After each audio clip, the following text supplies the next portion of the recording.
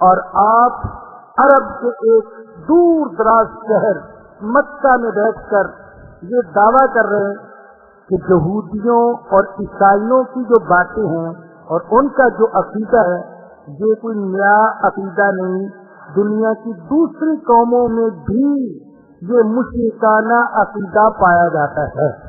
حضور نے یہ فرما دیا، اور جب لوگوں نے تحقیق کی کیا واقعی محمد کی بات سچی ہے صلی اللہ علیہ وسلم، تو تحقیق سے ثابت ہوا کہ واقعی محمد الرسول اللہ صلی اللہ علیہ وسلم نے جو کچھ فرمایا وہ بالکل سچ ہے۔ دوسری قوموں کے اندر بھی تسلیف کا عقیدہ ہے اور ابنیت کا عقیدہ ہے، تو حضور کا یہ بیان کرنا اور پھر حقائق سے اس کی تصدیق ہونا یہ حضور کی بھی صداقت کی علامت اور قرآن کی بھی صداقت کی دلیل ہے۔ یضاہئون قول الذین کفروا من قبل، فرمایا کہ یہ بھی ان کافروں جیسی باتیں کرتے ہیں جو ان سے پہلے گزر چکے ہیں۔ قاتلہم اللہ، اللہ ان کو تباہ کرے۔ انا یوفکون، یہ کہاں بھٹکتے پھر رہے ہیں۔ ان میں سے کوئی کہتا ہے عزیر اللہ کا بیٹا اور کوئی کہتا ہے مسیح اللہ کا بیٹا، حالانکہ انہوں نے انسانوں جیسی زندگی گزاری، وہ انسانوں کی طرح پیدا ہوئے، انسانوں کی طرح ان کا بچپن گزرا، انسانوں کی طرح کھاتے تھے، پیتے تھے، سوتے تھے، جاگتے تھے، بیمار ہوتے تھے، تندرست ہوتے تھے، چلتے پھرتے تھے۔ ان میں سے بعض نے شادیاں کی، ان کی اولادیں ہوئیں انسانوں کی طرح، اور پھر یہ کہہ رہے ہیں کہ وہ اللہ کے بیٹے۔ اور سب سے بڑی تعجب کی بات یہ کہ جن کو یہ کہتے ہیں کہ اللہ کے بیٹے ہیں، وہ خود کہتے ہیں ہم اللہ کے بیٹے نہیں، اللہ کے بندے ہیں۔ چنانچہ اللہ نے قرآن کریم میں فرمایا لن يستنكف المسيح ان يكون عبدا لله بل الملائكة المقربون ومن يستنكف عن عبادته ويستكبر فسيحشرهم اليه جميعا۔ مسیح علیہ السلام اللہ کا بندہ ہونے میں کوئی آر محسوس نہیں کرتے تھے۔ مسیح علیہ السلام اس میں کوئی شرم محسوس نہیں کرتے تھے کہ میں اللہ کا بیٹا ہوں، اور اللہ کہتے ہیں جو کوئی اللہ کی عبادت اور اللہ کی بندگی میں شرم محسوس کرے گا اور تکبر کرے گا تو ان سب کو اللہ کے سامنے جمع کر دیا جائے گا۔ حضرات انبیاء کرام علیہ السلام کو اللہ کا بندہ ہونے میں فخر محسوس ہوتا تھا، عزت محسوس ہوتی تھی، اور اللہ کی بندگی ہے بھی عزت کی چیز۔ اللہ کی بندگی یہ ذلت کی چیز نہیں ہے، اللہ کی بندگی عزت کی چیز ہے۔ کسی بندے کی بندگی یہ ذلت کی چیز ہے، لیکن اللہ کی بندگی عزت کی چیز ہے۔ چنانچہ آپ دیکھیں کہ حضور اکرم صلی اللہ علیہ وسلم کا جہاں اللہ پاک نے عزت کے ساتھ ذکر فرمایا ہے تو وہاں حضور کی بندگی کو ذکر کیا، بندگی کو ذکر کیا۔ جیسے واقعہ معراج، سبحان الذی اسری بعبدہ، پاک ہے وہ ذات جو اپنے بندے کو لے گئی۔ یہ نہیں کہا پاک ہے وہ ذات جو رسولوں کے سردار کو لے گئی، جو رحمت للعالمین کو لے گئی، یہ نہیں، بلکہ فرمایا پاک ہے وہ ذات جو اپنے بندے کو لے گئی۔ اب یہ مقام تھا حضور کی عزت کے بیان کا، تو اللہ نے یہاں پر حضور کی بندگی کو ذکر کیا، کسی اور وصف کو ذکر نہیں کیا۔ اسی طریقے سے آپ دیکھیں نماز میں ہم پڑھتے ہیں اشہد ان لا الہ الا اللہ و اشہد ان محمدن عبدہ ورسولہ، میں گواہی دیتا ہوں اللہ کے سوا کوئی معبود نہیں، اور میں گواہی دیتا ہوں کہ محمد اللہ کے بندے اور اللہ کے رسول ہیں۔ آپ کی بندگی کا ذکر کیا، اور بندگی کا ذکر پہلے کیا اور رسول ہونے کا ذکر بعد میں کیا ہے۔ تو فرمایا قاتلہم اللہ، اللہ ان کو تباہ کرے، انا یفکون، یہ کہاں بھٹکتے پھر رہے ہیں۔ اور آگے فرمایا اتخذوا احبارہم ورہبانہم اربابا من دون اللہ والمسیح ابن مریم، انہوں نے اپنے صوفیوں کو اور اپنے مولویوں کو رب بنا لیا اللہ کو چھوڑ کر، اور مسیح ابن مریم کو انہوں نے رب بنا لیا۔ احبار حبر کی جمع ہے، عالم کو کہتے ہیں، اور رہبان راہب کی جمع ہے، عام طور پر صوفی کو کہتے ہیں، عبادت کرنے والا، جس نے دنیا کی زندگی کو چھوڑ دیا ہو اللہ کی عبادت کے لیے، اس کو کہتے ہیں راہب۔ تو اللہ فرماتے ہیں کہ انہوں نے اپنے صوفیوں کو، اپنے بزرگوں کو، اپنے مشائخ کو اور اپنے علماء کو رب بنا لیا اللہ کو چھوڑ کر۔ یہاں تفسیروں میں ایک واقعہ لکھا ہے کہ عدی بن حاتم، یہ حاتم طائی کے بیٹے تھے حضرت عدی، اور حاتم طائی آپ جانتے ہیں عرب کا مشہور سخی جس کی سخاوت کے واقعات بہت زیادہ ہیں۔ تو عدی حاتم کے بیٹے تھے۔ اس نے جب نبی اکرم صلی اللہ علیہ وسلم کے بارے میں سنا عدی نے، تو یہ عرب کو چھوڑ کر شام بھاگ گیا اور اس نے عیسائی مذہب کو قبول کر لیا۔ اتفاق سے ایک جنگ میں اس کی بہن مسلمانوں کے ہاں گرفتار ہو گئی اور اسے نبی اکرم صلی اللہ علیہ وسلم کے سامنے پیش کیا گیا۔ حضور کو جب پتہ چلا کہ یہ حاتم طائی کی بیٹی ہے تو حضور نے اس کا بڑا اعزاز اور اکرام کیا، اس لیے کہ اگرچہ حاتم طائی مشرک تھا لیکن بہت بڑا سخی تھا، اس نے انسانیت کی بڑی خدمت کی تھی، تو اس لیے حضور نے اس کی بیٹی کا بڑا اکرام کیا۔ یہ نبی اکرم صلی اللہ علیہ وسلم کے اخلاق سے بڑی متاثر ہوئی، شام گئی اور وہاں سے اپنے بھائی کو واپس لے کر آئی، اور پھر اس کو مجبور کیا تو مدینے میں محمد کی خدمت میں جا کر حاضر ہو جاؤ۔ چنانچہ ابھی اپنی بہن کے کہنے پر مدینہ منورہ نبی اکرم صلی اللہ علیہ وسلم کی خدمت میں حاضر ہوئے، اور جب یہ مدینہ میں آئے تو ایک تہلکہ سا مچ گیا لوگوں کے اندر کہ حاتم طائی کا بیٹا آیا ہے، حاتم طائی کا بیٹا آیا ہے۔ اور جب یہ آئے تو اتفاق سے اس وقت حضور اکرم صلی اللہ علیہ وسلم یہ آیت کریمہ پڑھ رہے تھے جو میں نے ابھی آپ کو پڑھ کر سنائی، اتخذوا احبارہم ورہبانہم اربابا من دون اللہ، انہوں نے اللہ کو چھوڑ کر اپنے بزرگوں کو اور اپنے مولویوں کو رب بنا لیا۔ یہ آیت کریمہ پڑھ رہے تھے تو حضرت ابی نے عرض کیا، اے محمد میں خود عیسائیوں میں رہا ہوں، عیسائی تو کبھی یہ نہیں کہتے کہ ہمارے مولوی رب ہیں، ہمارے بزرگ رب ہیں، اللہ کیسے کہہ رہا ہے کہ انہوں نے رب بنا لیا؟ تو نبی اکرم صلی اللہ علیہ وسلم نے ابی سے سوال کیا، اے ابی کیا ایسا نہیں کہ تمہارے مولوی جس چیز کو حلال کہتے ہیں تم بھی حلال کہتے ہو، اگرچہ اللہ نے اس کو حرام کہا ہو، اور تمہارے مولوی جس چیز کو حرام کہتے ہیں تم بھی حرام مان لیتے ہو اگرچہ اللہ نے اس کو حلال کہا ہو، کیا ایسا نہیں ہے؟ تو ابی نے کہا واقعی ایسا تو ہے، ہمارے اندر یہ خرابی پائی جاتی ہے۔ تو نبی اکرم صلی اللہ علیہ وسلم نے فرمایا یہی ہے مولویوں کو اور بزرگوں کو رب بنانا۔ یاد رکھیے قانون سازی کا اختیار صرف اللہ کے پاس ہے، کون سی چیز حلال اور کون سی چیز حرام یہ اختیار صرف اللہ کے پاس ہے۔ کوئی دوسرا اللہ کی حلال چیز کو حرام نہیں کر سکتا اور حرام کی ہوئی چیز کو حلال نہیں کر سکتا، اگرچہ اللہ کا نبی ہی کیوں نہ ہو۔ چنانچہ آپ دیکھیں سورہ تحریم میں اللہ نے فرمایا اپنے پیغمبر سے، یا ایھا النبی لما تحرم ما احل اللہ لک، اے میرے نبی جو چیز اللہ نے آپ کے لیے حلال کی ہے اس کو آپ حرام کیوں کرتے ہیں؟ تو ثابت ہوا کہ اللہ کی حلال کی ہوئی چیز کو اللہ کا نبی بھی حرام قرار نہیں دے سکتا۔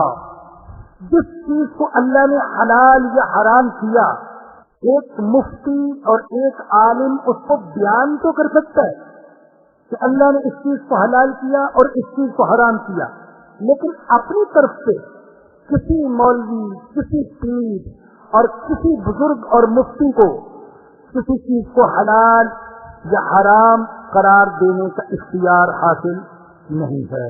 تو فرمایا کہ اتخذوا احبارہم ورہبانہم اربابا من دون اللہ، انہوں نے اپنے بزرگوں کو، اپنے علماء کو رب بنا لیا اللہ کو چھوڑ کر، بل مسیح ابن مریم، اور مسیح مریم کے بیٹے کو رب بنا لیا اللہ کو چھوڑ کر۔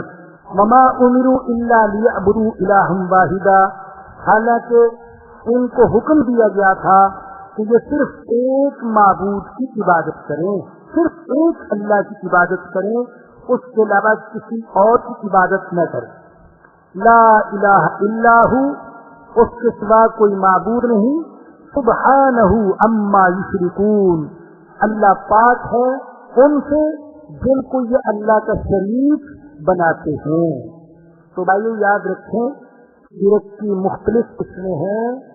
ایک ہے شرک فی ذات، اللہ کی ذات میں کسی کو شریک کرنا، ایک ہے شرک فی صفات، اللہ کی صفات میں کسی کو شریک کرنا، ایک ہے شرک فی ربوبیت، ربوبیت میں اللہ کے ساتھ کسی کو شریک ٹھہرانا، اور ایک ہے شرک فی شریعت، کہ شریعت میں اللہ کے ساتھ کسی کو شریک ٹھہرانا، کہ حلال حرام کا اختیار صرف اللہ کے پاس ہے، اگر ہم اللہ کے علاوہ کسی اور کے لیے اس اختیار کو ثابت کریں تو یہ بھی شرک ہوگا۔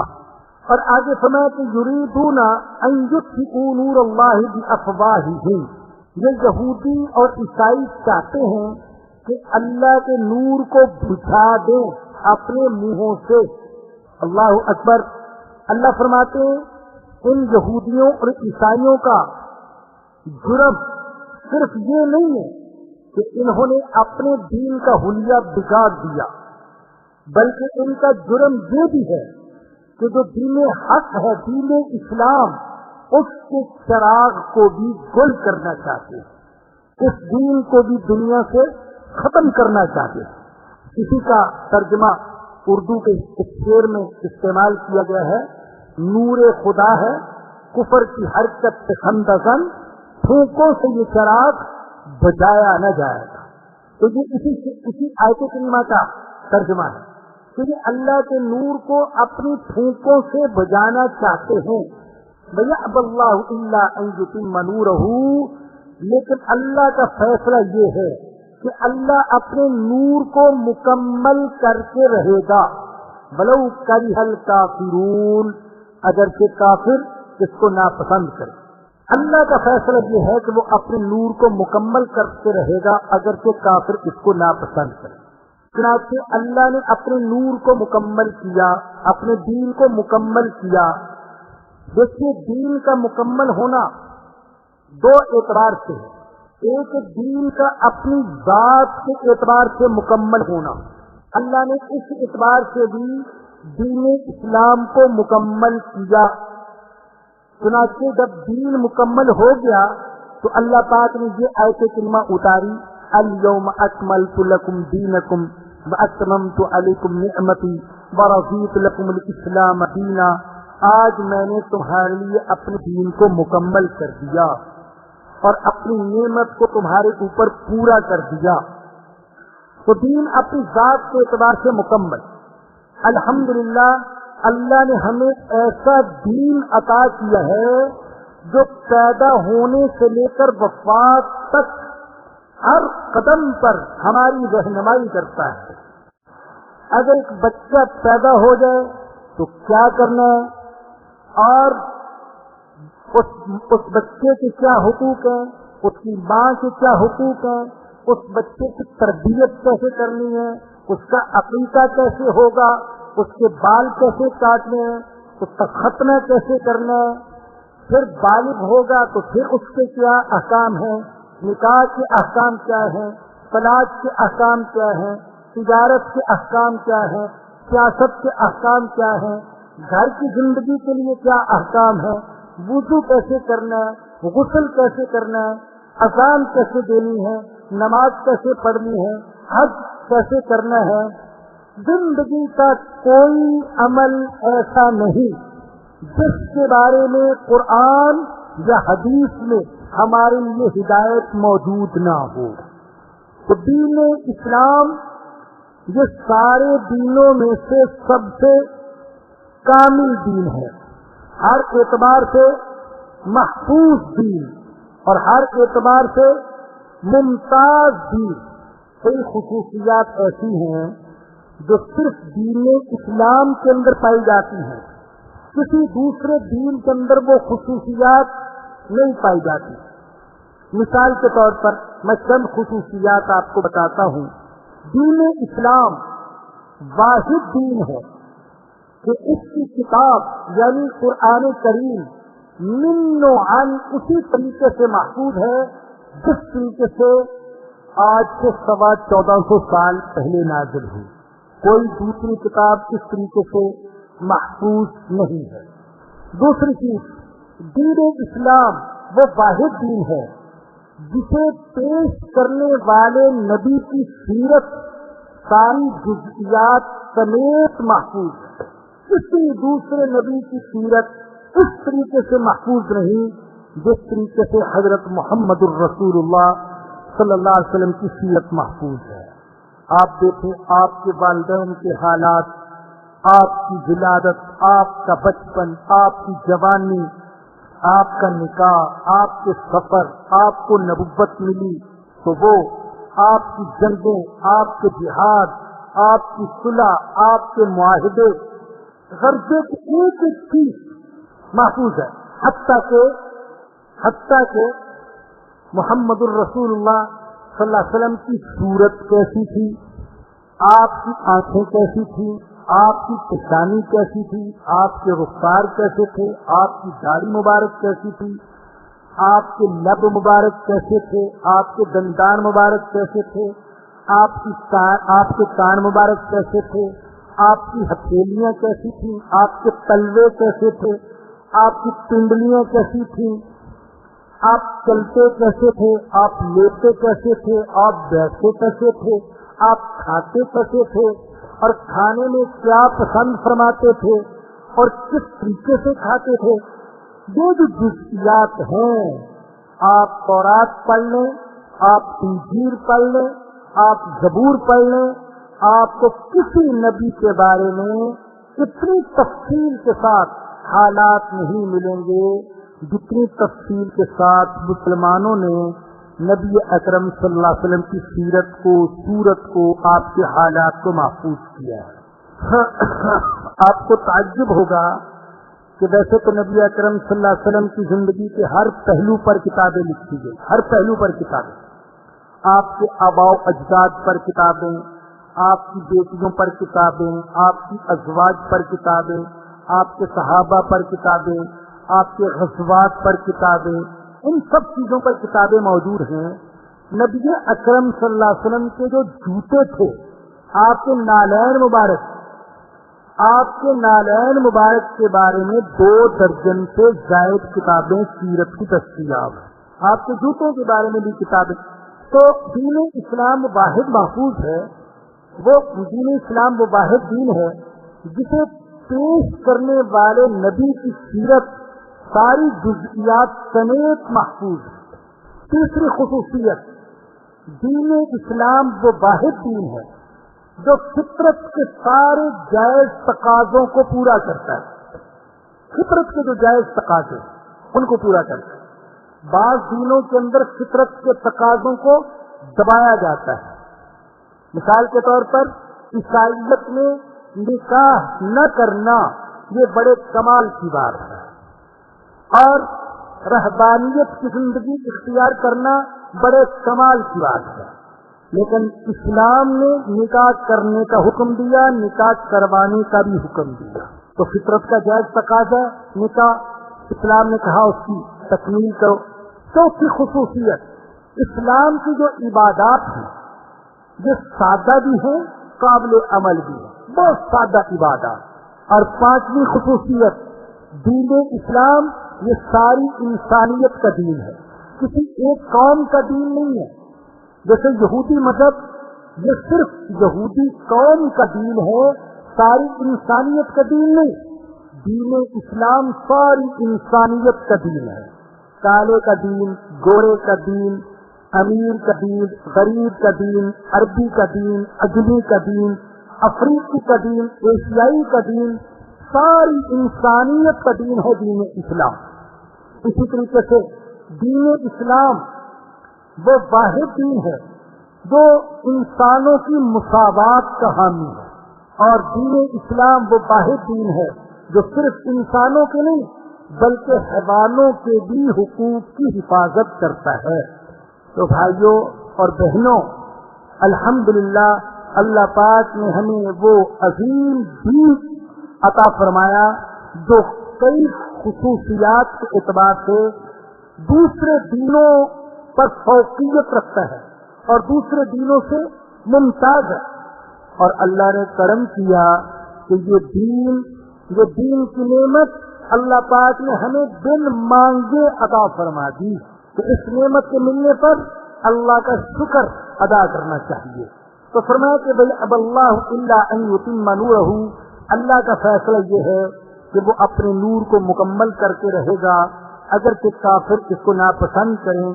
هو الذی ارسل رسولہ بالہدی ودین الحق، وہی اللہ ہے جس نے اپنے رسول کو بھیجا ہدایت دے کر اور دین حق دے کر، لیظہرہ علی الدین کلی، تاکہ اس دین کو سارے دینوں پر غالب کر دے، ولو کرہ المشرکون، اگرچہ مشرک اس کو ناپسند کرتے ہوں۔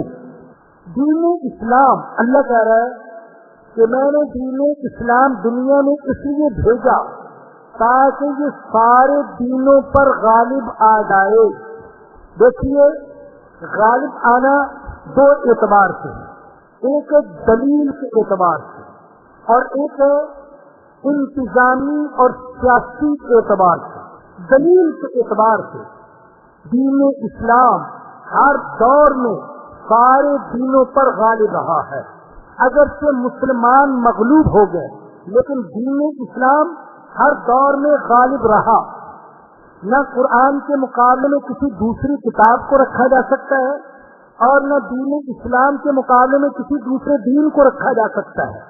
اور جہاں تک انتظامی اور سیاسی غلبے کا تعلق ہے تو نبی اکرم صلی اللہ علیہ وسلم کے زمانے میں اور خلفائے راشدین کے زمانے میں انتظامی اعتبار سے بھی دین اسلام سارے دینوں پر غالب رہا۔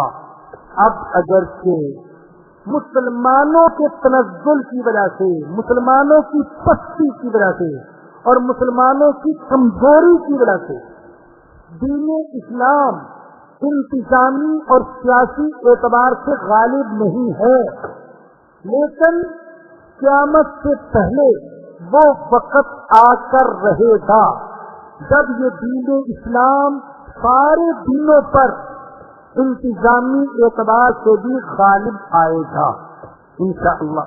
آج جو امریکہ والوں کا پوری دنیا پر غلبہ ہے، یا برطانیہ اور مغربی طاقتوں کا پوری دنیا پر غلبہ ہے، تو یاد رکھیں اس کو ہم عیسائیت کا غلبہ نہیں کہہ سکتے، یہودیت کا غلبہ نہیں کہہ سکتے۔ یہودیوں کا غلبہ ہے، یہودیت کا غلبہ نہیں ہے۔ عیسائیوں کا غلبہ ہے، عیسائیت کا غلبہ نہیں ہے۔ اس لیے کہ جو طاقتیں اس وقت پوری دنیا پر چھائی ہوئی ہیں یہ حقیقت میں دجالی طاقتیں ہیں، اور ان طاقتوں کے اندر نام نہاد یہودی بھی ہیں، عیسائی بھی ہیں، منافق بھی ہیں، ملحد بھی ہیں، بے دین بھی ہیں۔ ایسے لوگ ہیں جو دین کو مانتے ہی نہیں، عیسائیت کو بھی نہیں مانتے، عیسیٰ علیہ السلام کو بھی نہیں مانتے، انجیل کو بھی نہیں مانتے۔ لہذا مغربی طاقتوں کے غلبے کو ہم عیسائیت کا غلبہ نہیں کہہ سکتے ہیں، بلکہ یہ دجالی طاقتوں کا غلبہ ہے۔ اور اللہ وہ وقت لائے گا جب دجالی طاقتوں پر شکست ہوگی، اور انشاءاللہ دین اسلام کا پوری دنیا پر غلبہ ہوگا۔ یہ حقیقت ہے کہ اس دنیا کے مسائل صرف اسلام سے حل ہو سکتے ہیں۔ اس دنیا میں امن صرف اسلام سے قائم ہو سکتا ہے۔ اس دنیا سے ظلم صرف اسلام سے ختم ہو سکتا ہے۔ لہذا وہ وقت آئے گا جب دین اسلام کا غلبہ ہوگا، ظلم اور کفر کا خاتمہ ہوگا اور پوری دنیا میں امن اور سلامتی کا دورہ ہوگا۔ اللہ تعالی ہم کو بھی وہ وقت دکھائے۔ تو فرمایا کہ اللہ نے اپنے رسول کو ہدایت اور دین حق دے کر بھیجا تاکہ اسے سارے دینوں پر غالب کر دے، ولو کرہ المشرکون، اگرچہ مشرک ناپسند کریں۔ اگلی آیت نمبر 34، اس میں فرمایا کہ یا ایھا الذین آمنوا، اے ایمان والو، ان کثیرا من الاحبار والرہبان، بہت سے مولوی اور بہت سے صوفی، لیأکلون اموال الناس بالباطل، وہ لوگوں کے مال کھاتے ہیں ناجائز طریقے سے، ویصدون عن سبیل اللہ، اور اللہ کے راستے سے روکتے ہیں۔ یہودیوں کے میں نے عرض کیا، ان کے جو عالم تھے ان کو کہتے تھے احبار، اور ان کے جو صوفی تھے ان کو کہتے تھے رہبان اور راہب۔ اللہ فرما رہے ہیں کہ بہت سے یہودیوں کے اور عیسائیوں کے مولوی اور مشائخ وہ لوگوں کے مال ناجائز طریقے سے کھاتے ہیں۔ کیسے کھاتے تھے لوگوں کے مال؟ کئی طریقے تھے۔ مثال کے طور پر فتوے بیچتے تھے، مسئلے بیچتے تھے، پیسے کی خاطر حلال کو حرام کہہ دیتے تھے، حرام کو حلال کہہ دیتے تھے۔ پیسہ دے کر ان سے اپنی مرضی کا فتویٰ لیا جا سکتا تھا۔ یہ طریقہ تھا لوگوں کے مال کھانے کا۔ اسی طریقے سے سحر اور جادو کرتے تھے، تعویذ گنڈا کرتے تھے، اس کے ذریعے سے لوگوں کے اموال کھاتے تھے۔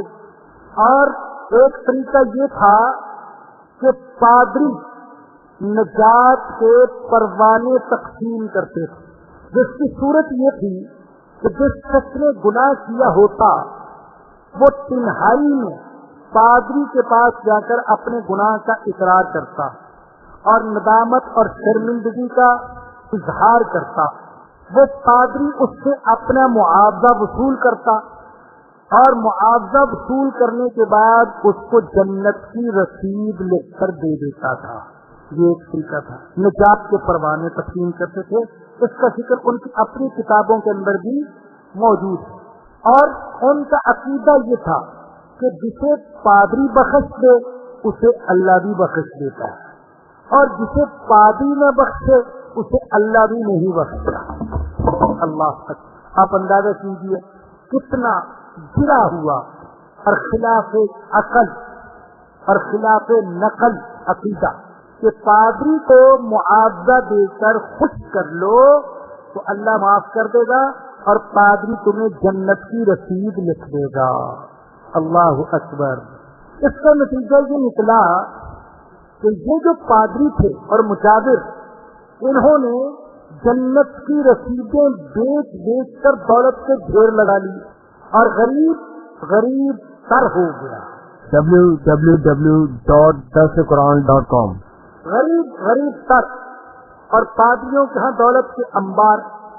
وہ شعر پہلے بھی سنا چکا ہوں، پھر سن لیجیے۔ کسی دل جلے نے کہا ہم کو تو میسر نہیں مٹی کا دیا بھی، گھر پیر کا ہے بجلی، گھر پیر کا بجلی کے چراغوں سے ہے روشن۔ اس زمانے میں کہا ہوگا جب بجلی بھی ہر گھر میں نہیں ہوتی ہوگی، تو اس نے کہا ہم کو تو میسر نہیں مٹی کا دیا بھی، گھر پیر کا بجلی کے چراغوں سے ہے روشن۔ میراث میں آئی ہے انہیں مسند ارشاد، زاغوں کے تصرف میں ہے کہ خوابوں کے نشے میں۔ تو جنت کے پروانے بیچنے والے وہ تو مالدار بن گئے اور غریب سے غریب تر بن گئے۔ چنانچہ انجیل میں ہے کہ حضرت عیسیٰ علیہ السلام نے ان کی دولت پرستی دیکھ کر فرمایا تھا تم نے میرے باپ کے گھر کو، میرے اللہ کے گھر کو چوروں کا بھٹ بنا دیا. اور عجیب بات فرمائی ہے تو عیسیٰ علیہ السلام نے ایسے پادریوں سے خطاب کرتے ہوئے فرمایا کہ تم دوسروں کو تو زیرے اور سونف پر بھی عشر کا حساب بتاتے ہو، لیکن خود دوسروں کے مال ہڑپ کر جاتے ہو. دوسرے کو کہتے ہو کہ سونف بھی پیدا ہو تو عشر ہے، زیرہ بھی پیدا ہو تو عشر ہے، چنا بھی پیدا ہو تو عشر ہے، اور گندم بھی پیدا ہو تو عشر ہے، لیکن خود کچھ بھی دینے کے لیے تیار نہیں ہوتے ہو. تو باطل طریقے سے لوگوں کے مال کھاتے تھے. اللہ اکبر. کتنے افسوس کی بات ہے کہ آج مسلمانوں کے اندر بھی یہ بیماریاں آ گئیں. ایسے ہیں پیٹ پرست جو لوگوں کے مال ناجائز طریقے سے کھا رہے ہیں. کوئی قبر بیچ رہا ہے، قبر پر مجاور بن کر بیٹھا ہوا ہے اور لوگوں سے نذرانے وصول کر رہا ہے، اور کوئی جنت کے پروانے دے رہا ہے، جنت کی رسیدیں دے رہا ہے، ہم تمہیں جنت میں لے جائیں گے، بس تم سالانہ یا ماہانہ نذرانہ ہماری خدمت میں پیش کرتے رہا کرو، ہم تمہیں جنت میں لے جائیں گے. اور معاذ اللہ کوئی ناجائز طریقے سے تعویذ گندا کر رہا ہے، اس کے ذریعے سے پیسہ کما رہے ہیں. تو یہ مختلف طریقے لوگوں کو لوٹنے اور مال جمع کرنے سے، تو صرف یہ نہیں کہ یہ بیماری یہودیوں اور عیسائیوں میں پائی جاتی تھی، ان میں سے بعض بیماریاں کسی نہ کسی شکل میں مسلمانوں کے اندر بھی پائی جاتی. تو فرمایا کہ اے ایمان والو، بہت سارے علماء اور بہت سارے مشائخ یہ لوگوں کے مال ناجائز طریقے سے کھاتے ہیں. وَيَصُدُّونَ عَنْ سَبِيلِ اللَّهِ، اور اللہ کے دین سے لوگوں کو روکتے ہیں. ایک طرف ناجائز طریقے سے پیسہ کمانے والے مولویوں کا ذکر کیا، تو آگے اللہ پاک نے ناجائز طریقے سے دولت جمع کرنے والے سرمایہ داروں کا بھی ذکر کیا. اور یہ دو طبقے ایسے ہیں جنہوں نے دنیا میں ہمیشہ فساد مچایا. ایک وہ مذہبی لوگ جو ناجائز طریقے سے لوگوں سے مال ہتھیاتے ہیں، اور دوسری طرف ناجائز طریقے سے دولت جمع کرنے والے سرمایہ دار. سنا کہ اللہ پاک نے قرآن کریم میں ان دونوں کا ذکر اکٹھے کیا ہے. پہلے حرام کھانے والے علم والوں کا ذکر کیا، اور اس کے بعد ناجائز طریقے سے دولت جمع کرنے والے مالداروں کا ذکر کیا.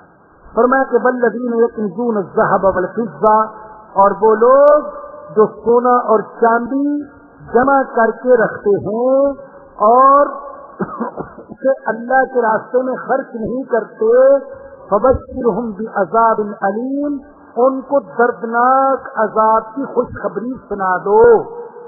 جو لوگ سونا چاندی جمع کرتے ہیں اور اللہ کی راہ میں خرچ نہیں کرتے، فرمایا کہ ان کو دردناک عذاب کی خوشخبری سنا دو.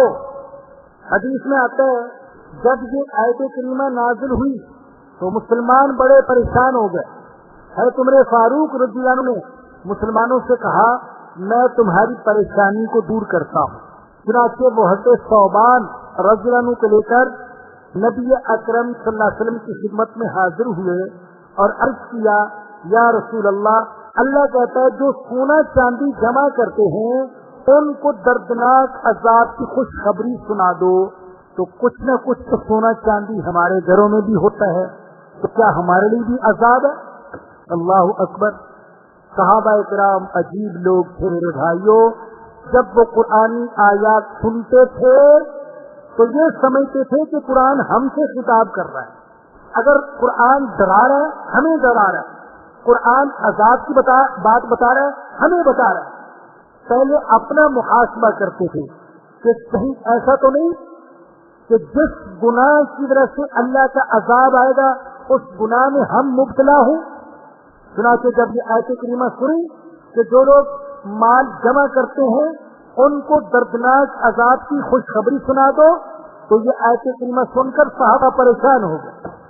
یا رسول اللہ ہمارا کیا بنے گا، ہمارے گھر میں بھی سونا چاندی ہے، حالانکہ ان کے گھر میں سونے چاندی کے ڈھیر نہیں تھے، کسی کے گھر میں چند درہم چند دینار. لیکن یہ آیت کریمہ سن کر پریشان ہو گئے. تو حضرت عمر رضی اللہ عنہ آئے اور حضور اکرم صلی اللہ علیہ وسلم سے پوچھا، یا رسول اللہ صحابہ سارے پریشان ہیں، اللہ کہہ رہا ہے جنہوں نے سونے چاندی کو جمع کیا ان کے لیے دردناک عذاب ہے. تو صحابہ پریشان ہیں، ہمارا کیا بنے گا؟ ہمارے گھر میں بھی درہم اور دینار موجود ہیں. تو نبی اکرم صلی اللہ علیہ وسلم نے فرمایا، اللہ نے زکوٰۃ اس لیے فرض کی ہے تاکہ اللہ تمہارے سارے مال کو پاک کر دے، اور اللہ نے وراثت کا حکم اس لیے دیا تاکہ تمہارے اموال باقی رہیں. تو گویا کہ یہ بتا دیا کہ جو مال میں سے زکوٰۃ دیتے ہیں ان کے لیے اللہ کا عذاب نہیں ہے. جب حضرت عمر فاروق نے یہ وضاحت سنی تو زور سے نعرہ لگا، اللہ اکبر. یعنی ایک دل پر بوجھ تھا جو دور ہو گیا، ایک پریشانی تھی جو ختم ہو گئی. اور پھر اس موقع پر سننے کی بات ہے، نبی اکرم صلی اللہ علیہ وسلم نے اس موقع پر فرمایا، کیا میں تمہیں اس بہترین چیز کے بارے میں نہ بتاؤں جسے سنبھال کر رکھنا چاہیے؟ اور کیجیے گا، ذکر تو ہو رہا تھا مال و دولت کا کہ جو لوگ مال و دولت کو سنبھال کر رکھتے ہیں اور اس میں سے زکوٰۃ نہیں دیتے اور اللہ کی راہ میں خرچ نہیں کرتے تو ان کے لیے عذاب. ذکر تو یہ تھا، لیکن حضور نے اس کی مناسبت سے ایک اور بات بیان فرما دی. فرمایا کہ میں تمہیں اس بہترین چیز کے بارے میں نہ بتاؤں جسے سنبھال کر رکھنا چاہیے؟ عرض کیا یا رسول اللہ ضرور بتائے. تو حضور نے فرمایا، وہ نیک عورت جسے تم دیکھو تو تمہارا دل خوش ہو، کوئی کام کہو تو وہ تمہاری اطاعت کرے، اور اگر گھر سے کبھی چلے جاؤ تو تمہارے گھر کی حفاظت کرے. وہ کہ بتا دیا کہ پاک دامن نیک عورت یہ مال و دولت سے زیادہ قیمتی چیز ہے.